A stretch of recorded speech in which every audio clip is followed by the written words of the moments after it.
সবাইকে ব্যবকলন একাডেমিতে স্বাগতম। আজকে আমরা এইচএসসি 2022 শিক্ষাবর্ষের পরীক্ষার্থীদের রসায়নের ষষ্ঠ সপ্তাহের অ্যাসাইনমেন্ট নিয়ে আলোচনা করব। যারা আমাদের চ্যানেলে নতুন তারা চ্যানেলটা সাবস্ক্রাইব করে বেল আইকন বাটনে প্রেস করে রাখো ফার্দার নোটিফিকেশনের জন্য। আমরা অ্যাসাইনমেন্টে চলে যাচ্ছি। আমাদের অ্যাসাইনমেন্টটি রসায়ন প্রথম পত্রের দ্বিতীয় অধ্যায় গুণগত রসায়ন থেকে দেয়া হয়েছে। এই অ্যাসাইনমেন্টের বিষয় হলো পরমাণুর অভ্যন্তরে ইলেকট্রনের অবস্থান এবং পারমাণবিক বর্ণালীর উৎস। এটার 4টা নির্দেশনা দেওয়া আছে। প্রথম নির্দেশনা হলো ইলেকট্রনের বিন্যাস সম্পর্কিত নীতিসমূহ ব্যাখ্যা করা, আউফবাউ নীতি, হুন্ডের নীতি, পলির বর্জন নীতি। কোয়ান্টাম সংখ্যা থেকে শক্তি স্তর সমূহের ইলেকট্রন ধারণ ক্ষমতা নির্ণয় করা, 4টা কোয়ান্টাম সংখ্যার মান নির্ণয় করা দেখাতে হবে। উপশক্তি স্তর সমূহের বর্ণনা ও আকৃতি ব্যাখ্যা করতে হবে। এস-পি-ডি অরবিটালের বর্ণনা ও ব্যাখ্যা, পারমাণবিক বর্ণালীর উৎস ব্যাখ্যা, হাইড্রোজেনের পারমাণবিক বর্ণালীর গাণিতিক ব্যাখ্যা ও রেখাচিত্র অঙ্কন। আমরা অ্যাসাইনমেন্টে চলে যাচ্ছি। পরমাণুর অভ্যন্তরে ইলেকট্রনের অবস্থান ও পারমাণবিক বর্ণালীর উৎস। ইলেকট্রন বিন্যাস কাকে বলে এটা আমরা একটু দেখি। পরমাণুর অভ্যন্তরে থাকে নিউক্লিয়াস, যা ধনাত্মক প্রোটন ও আধানবিহীন নিউট্রন দ্বারা গঠিত। পারমাণবিক সংখ্যা বলতে পরমাণুর প্রোটন সংখ্যাকে বোঝানো হয়। অন্যদিকে পরমাণুর নিউক্লিয়াসকে কেন্দ্র করে নির্দিষ্ট কক্ষপথে ইলেকট্রন নিজ নিজ দিকে ঘুরতে থাকে। পরমাণুর বিভিন্ন শক্তি স্তরে নির্দিষ্ট ইলেকট্রনের অবস্থানকে পরমাণুর ইলেকট্রন বিন্যাস বলে। ইলেকট্রন মূলত 3টি নিয়ম অনুসরণ করে বিন্যাস করা যায়। সেগুলো হলো আউফবাউ নীতি, হুন্ডের নীতি ও পলির বর্জন নীতি। আমরা আউফবাউ নীতিটা দেখি। জার্মান শব্দ আউফবাউ এর অর্থ হলো উপরে যাওয়া। কোনো পরমাণুতে ইলেকট্রন প্রথমে নিম্ন শক্তি সম্পন্ন কক্ষপথে যায় এবং নিম্ন কক্ষপথ পূর্ণ করার পরেই উচ্চ শক্তি সম্পন্ন কক্ষপথে যায়। কক্ষপথের শক্তি পরিমাপের জন্য n+l ফর্মুলা ব্যবহার করা হয়, যেখানে n ইলেকট্রনের প্রধান কোয়ান্টাম সংখ্যার মান ও l ইলেকট্রনের সহকারী কোয়ান্টাম সংখ্যার মান। l এর মান s অরবিটালের জন্য 0, p অরবিটালের জন্য 1, d অরবিটালের জন্য 2 এবং f অরবিটালের জন্য 3। আমরা এখানে উদাহরণ দেখি যে কয়েকটা কক্ষপথের শক্তির পরিমাপ 1s। 1s এ এখানে 1 তো এটা হচ্ছে n এর মান 1, সেটা 1 থাকবে। আর s এর জন্য হচ্ছে l এর মান 0, টোটাল 1। 2s এও একই ঘটনা। এখানে প্রধান কোয়ান্টাম 2, সহকারী কোয়ান্টাম 0, মোট 2। তো 2p এর জন্য প্রধান কোয়ান্টাম 2, সহকারী কোয়ান্টাম l, p এর জন্য 1, এটা মান 3। 3s এর জন্য প্রধান কোয়ান্টাম 3, সহকারী কোয়ান্টাম 0, টোটাল 3। 3p এর জন্য প্রধান কোয়ান্টাম 3, সহকারী কোয়ান্টাম 1, টোটাল 4। 4s এর জন্য প্রধান কোয়ান্টাম 4, সহকারী কোয়ান্টাম 0, টোটাল 4। এবার আমরা ইলেকট্রন বিন্যাসটা দেখি। যে সোডিয়ামের প্রথমে 1s কক্ষপথ পূর্ণ করে দ্বিতীয় কক্ষপথে যাবে, তারপর তার উপস্তর 2s পূর্ণ করবে, 2p পূর্ণ করবে, তারপর তৃতীয় স্তর 3s এ গিয়ে একটা ইলেকট্রন দিবে। এটা হচ্ছে সোডিয়াম, যার পারমাণবিক সংখ্যা 11, এটা ইলেকট্রন বিন্যাস। ক্লোরিন, যার পারমাণবিক সংখ্যা 17, তার ইলেকট্রন বিন্যাসটাও একই রকম। এখানে প্রথম ও দ্বিতীয় শক্তি স্তরগুলো পূর্ণ করে তৃতীয় স্তর, সেখানে গিয়ে এস উপস্তরটা পূর্ণ করে পি উপস্তরে 5টা ইলেকট্রন যায় এবং একটা ইলেকট্রন এটি নেওয়ার জন্য প্রস্তুত থাকে। তবে শেষ ইলেকট্রন যে কোনো একটি উপশক্তি স্তরকে পূর্ণ না রেখে দুটি স্তরকে অর্ধপূর্ণ করে। এটা ক্রোমিয়াম বা কপারের ক্ষেত্রে দেখা যায়। যেমন ক্রোমিয়াম, যার পারমাণবিক সংখ্যা 24, এটার ইলেকট্রন বিন্যাস দেখা যায় যে 1, 2, 3, 1, 2 এই দুইটারই শক্তি স্তর সম্পূর্ণ করে 3 তে গিয়ে 3s উপস্তর পূর্ণ করে, 3p উপস্তর পূর্ণ করে।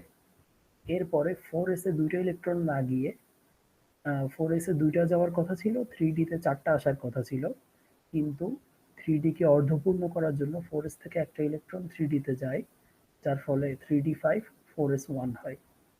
কপারের ক্ষেত্রেও একই জিনিসটা দেখা যায়, কপার 29, ওখানে 3d10 থাকে, 4s1 থাকে। আর এটা হচ্ছে যে কমন একটা আউফবাউ নীতি। এই এই লেখচিত্রটা, এই রেখাচিত্রটাকে অনুসরণ করে মনে রাখা যায় আউফবাউ নীতিটা। হুন্ডের নীতি, এটি ইলেকট্রন বিন্যাসের একটি গুরুত্বপূর্ণ নীতি। এটি অনুযায়ী একই শক্তিসম্পন্ন উপস্তরগুলো খালি থাকলে অযুগ্ম অবস্থায় উপশক্তি স্তরে ইলেকট্রন প্রবেশ করবে ও তাদের ঘূর্ণনের দিক একই হবে।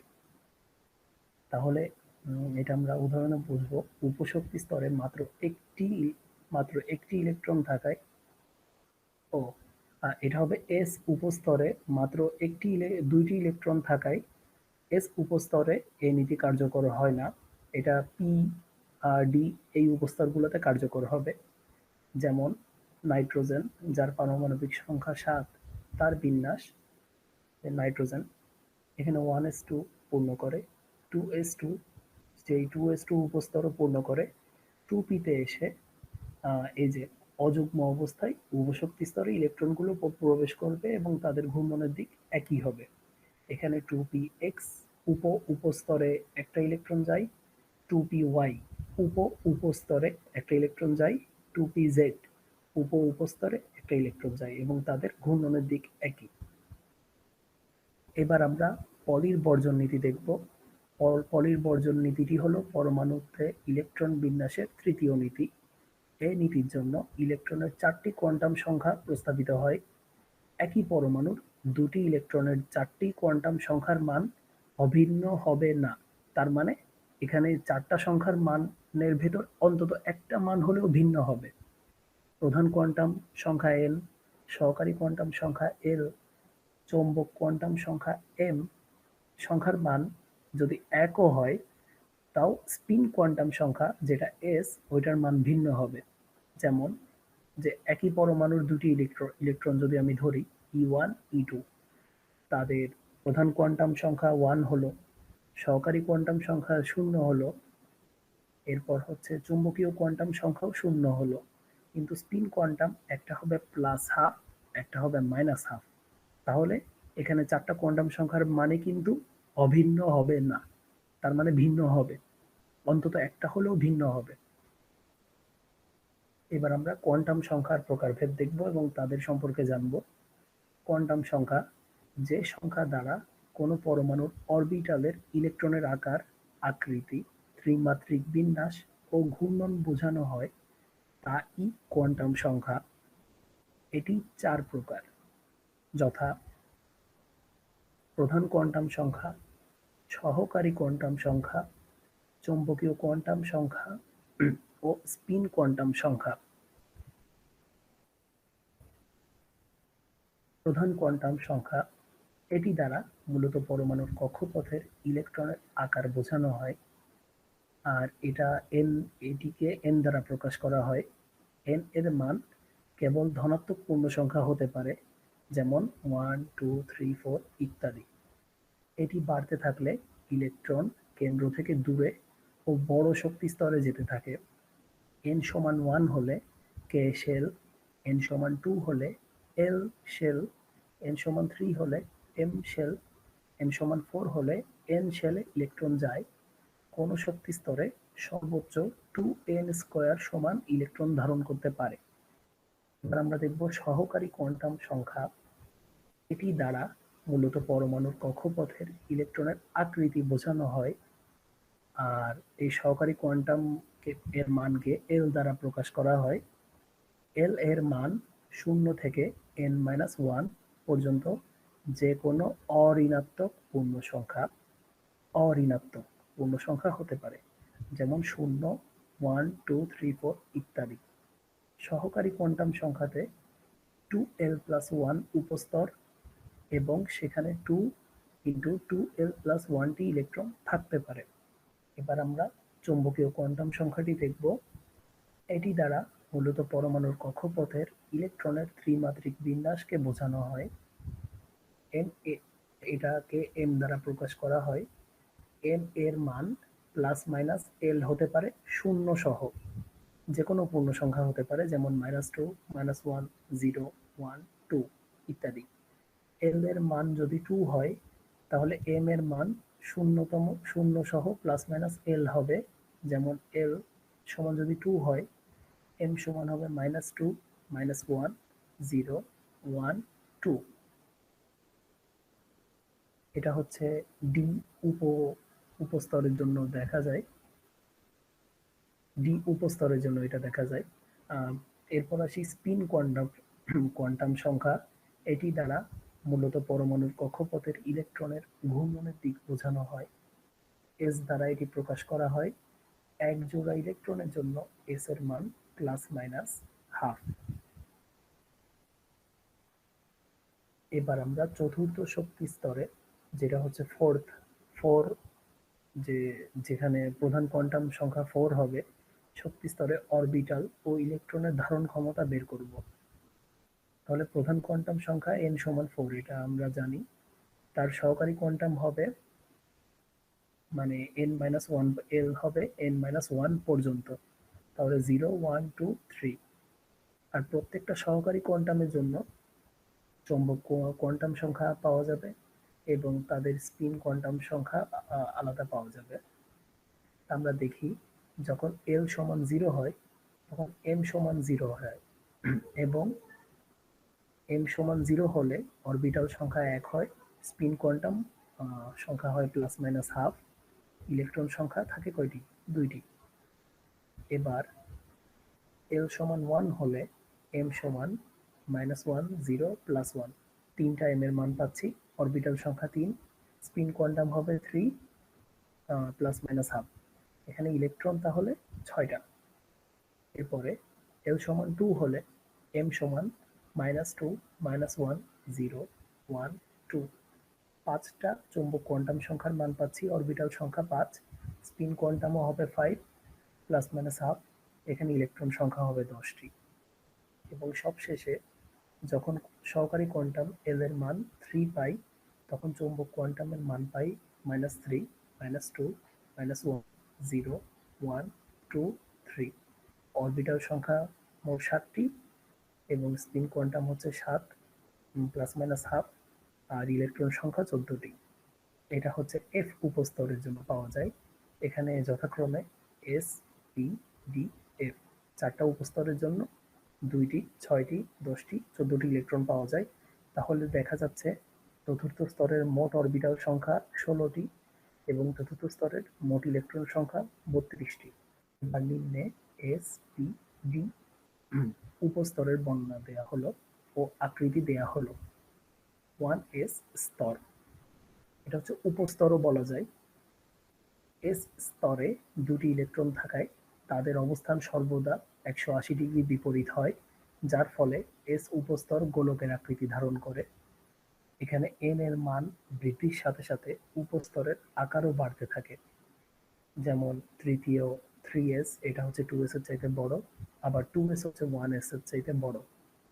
এবার 2p উপস্তর, 1p তো হয় না, এটা 2p, মিনিমাম 2p উপস্তর হতে হবে।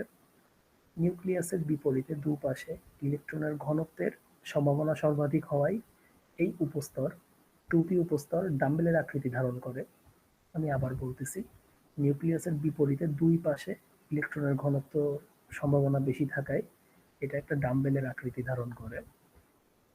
এবার n সমান 2 হলে l সমান 1 হয়, যার ফলে m সমান -1, 0, +1 হয়।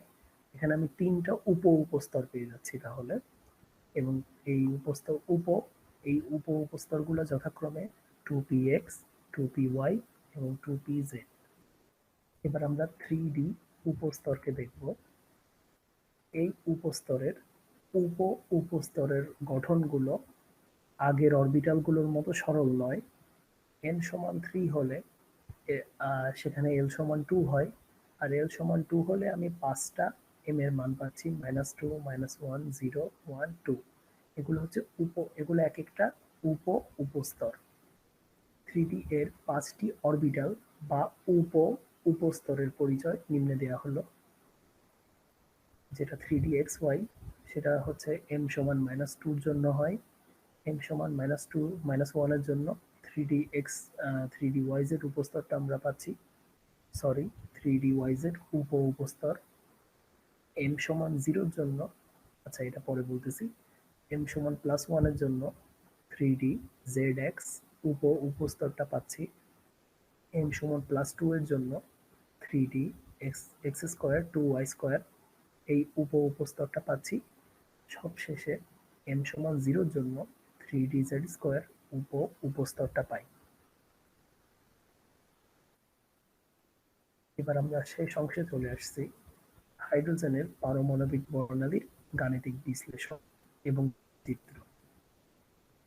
তাহলে এক পারমাণবিক সংখ্যা বিশিষ্ট হাইড্রোজেনে ইলেকট্রন সংখ্যা 1। এই ইলেকট্রন বাহ্যিক শক্তি উচ্চ শক্তি স্তরে ওঠে, আবার শক্তি বিকিরণ নিম্ন শক্তি স্তরে নামে। এই অধিগমন নির্গমনের কারণে যে তরঙ্গ দৈর্ঘ্যের আলোকরশ্মি বিকিরিত হয় তা নির্ণয়ের পদ্ধতি নিম্নে দেওয়া হলো। এই যে আলোকরশ্মি, ল্যামডা হচ্ছে আলোকরশ্মির মান, এখানে RH এটা হচ্ছে ধ্রুবক, RH এর মান 1.097 × 10⁷ পার মিটার। তাহলে এখানে ফর্মুলাটা হলো 1/λ is equal to RH into 1 divided by n1 square minus 1 divided by n2 square। তাহলে প্রথমটা আমরা দেখি লাইম্যান সিরিজ। H পরমাণুর বর্ণালীর এ অঞ্চলের জন্য n1 সমান 1 এবং n2 সমান 2, 3, 4 ইত্যাদি হতে পারে। তাহলে আমি এই যে ফর্মুলাতে যদি মান n1 n2 মান বসাই দিই তাহলে কি পাই, ল্যামডা সমান আমি পাই 121.53 ন্যানোমিটার। এখানে আমি যদি 3, 4 বসাই তাহলেও মানটা খুবই নগণ্য মান আসবে, যার ফলে এইটা তেমন পরিবর্তন হবে না। তা আমরা লাইম্যান সিরিজের অবস্থান পেয়ে গেলাম, এটা হচ্ছে অতিবেগুনি এলাকায় ঘটে। এরপর আমরা 2 নম্বর সিরিজ বামার সিরিজটা সম্পর্কে দেখব। হাইড্রোজেন পরমাণুর বর্ণালীর এ অঞ্চলের জন্য n1 সমান 2 হয়, n3 সমান 3, n2 সমান 3, 4, 6 ইত্যাদি হয়। একই রকম ফর্মুলা, এটা 1 নম্বর ফর্মুলাতে মান বসিয়ে পাই 1/λ is equal to RH into 1/n1 square minus 1/n2 square। ফর্মুলাতে মান বসাই দিলে আমি পাই ল্যামডা সমান 656.25 ন্যানোমিটার, যেটা হচ্ছে দৃশ্যমান এলাকায় ঘটে। তাহলে প্রথমটা লাইম্যান সিরিজটা হচ্ছে অতিবেগুনি এলাকায় ঘটে, দ্বিতীয়টা বামার সিরিজ এটা দৃশ্যমান এলাকায় ঘটে। আমরা যদি প্যাস্টেন সিরিজটা দেখি, এখানে আমার n1 হচ্ছে 3 আর n2 সমান 4, 5, 6 ইত্যাদি। আমি ফর্মুলায় মান বসাই দিলাম, ল্যামডা সমান 1894.98 ন্যানোমিটার। এটা যেহেতু 680 ন্যানোমিটারের বাইরে, তাহলে এটা দৃশ্যমান আলোর বাইরে এবং এটা অবলোহিত এলাকায় ঘটতেছে। তাহলে আমরা আন্দাজ করে নিতে পারি যে পরবর্তী ব্র্যাকেট সিরিজ এবং তারপরে যে এই যে 4050.88 ন্যানোমিটার, তারপরে যে ফোন সিরিজ এটারও ন্যানোমিটার 7495.52।